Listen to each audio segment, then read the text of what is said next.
Hi guys, this is the extended screencast, I suppose, of what we discussed in lesson of Chelidorai's multi-dimensional model of leadership, and I'm just putting this one on because it's quite a complex model and I thought it might help some people to understand it a little better and to go over it a few times.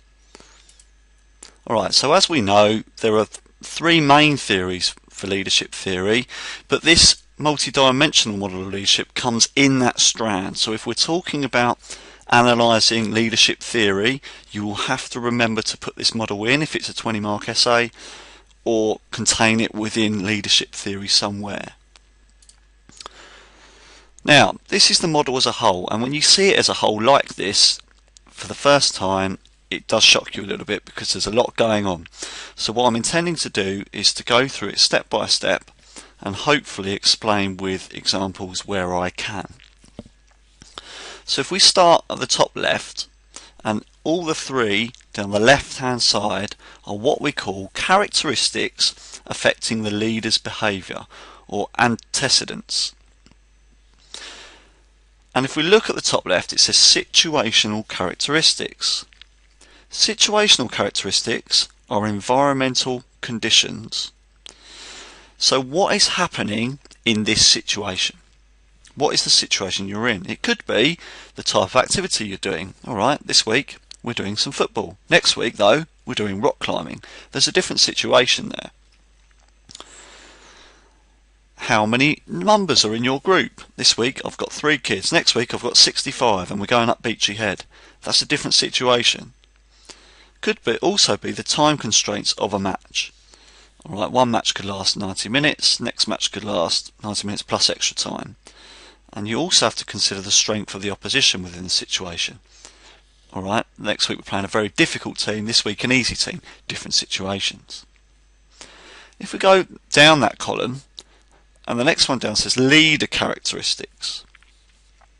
Now leader characteristics include the skill and the experience of the leader. What are those characteristics? Have they a lot of experience? Have they a lot of skill? Or are they novices? It also includes the personality of the leader and the sort of style that they might lead with. So it could be, we've talked about these before, but the leader might prefer to use an autocratic style. That might be one of their characteristics. Okay, that preference for a style, not actually choosing the style, but the preference for a style. If we go a little bit lower on that column, the final one says member characteristics. That is, what does your group look like? What are they? The different personalities involved. Now that relates to other things such as how old are your group? Are you working with a group of the elderly, or are you working with a group of toddlers? Is it an all-female group? Is it an all-male group? So we're talking about gender.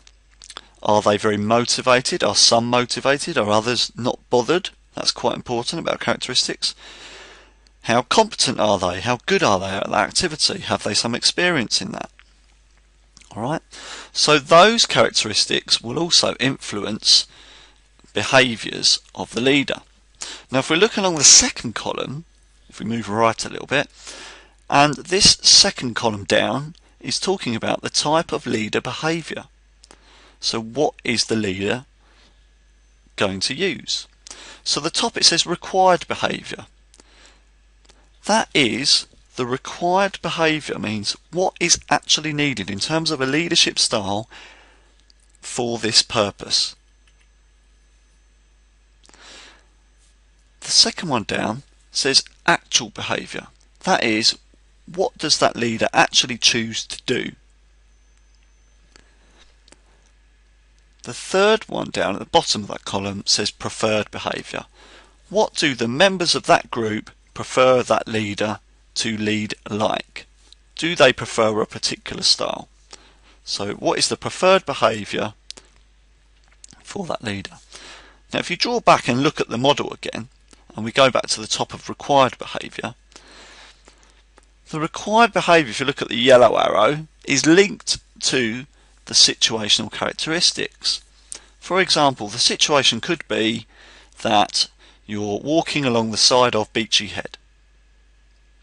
The required behaviour there might be that I use autocratic style to keep control of the group because it's quite dangerous. That is what's required. Okay, so that's how situations impact on required behaviour. If we're looking at required behaviour again, you'll also notice that the member characteristics arrow links to required behaviour too. So it could be the members in your group aren't very disciplined, they muck about a lot. That means the required behaviour to look after those people would be a more disciplinarian, autocratic style. But it could also be that the members in your group are quite sociable and they like talking to each other, and the required behaviour there might be you need some democratic approach. So that's how the situational characteristics and the member characteristics can influence the required behaviour, and therefore, following that green arrow down from required behaviour, that then impacts on what choice a leader can make in terms of his actual behaviour or her actual behaviour. If we go down that column again to preferred behaviour, again you'll see the arrows link to situational and member characteristics. So if we're talking about preferred behaviour, first of all, it's dependent on the situational characteristics. What situation am I in? Could be I'm in a situation where we're down 5-0 in a game. The preferred behaviour might be that we go for that game. We choose an attacking approach, a different strategy. So we choose a leadership style that will drive my players on. I become a little bit autocratic. I want to tell people what to do. We need to get the job done. That's preferred behaviour. The member characteristics has a bigger influence in preferred behaviour, arguably, because the members might prefer a certain style.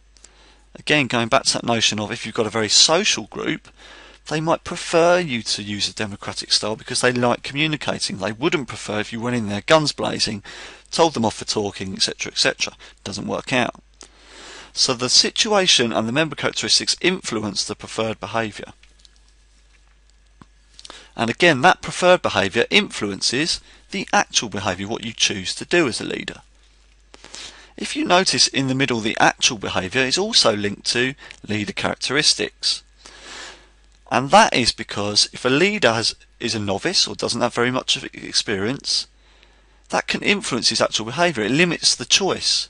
If I've only got, as a leader, I've only ever practiced autocratic style, my actual behaviour is 9 times out of 10 is going to be autocratic style because I haven't got any experience of anything else. However, if I'm not a novice leader, my leader characteristics are that I'm experienced, my actual behaviour could be a little bit wider range. I can make a decision based on the situational characteristics, the required behaviour, the member characteristics and the preferred behaviour, and make a choice. Now ultimately what this model states is that whatever behaviour you choose as a leader to do, what style you use, or how you act, your actual behaviour influences the group performance, how well they do at a task, and the group satisfaction, how much they enjoy what they're doing. Now it could be in some cases that you heavily influence the group performance, but actually they don't enjoy it very much. Generally speaking, that happens when you adopt the required behaviour more than the preferred behaviour. Okay? So if you go with, well, I've got to keep those kids safe, I don't give a monkeys if they prefer democratic style, I've got to use that autocratic style, performance will go up, but they might not enjoy it. The other flip side to that is your actual behaviour choice might influence group satisfaction more than group performance, so they might enjoy themselves more than they actually perform well. And that happens when you choose to take the preferred behaviour rather than the required behaviour. So it could be you have a really nice social group, however they are on the edge of Beachy Head or very close to it, and you think my actual behaviour is going to be, well, I'm going to be democratic here and let them do what they wish. They might enjoy it, they might not fall over the edge, and they might enjoy it, might have a good experience, but in actual fact the group performance in terms of safety orientation is not that good. To get the perfect performance of group performance and group satisfaction, your actual behaviour will match the required behaviour and the preferred behaviour of the group.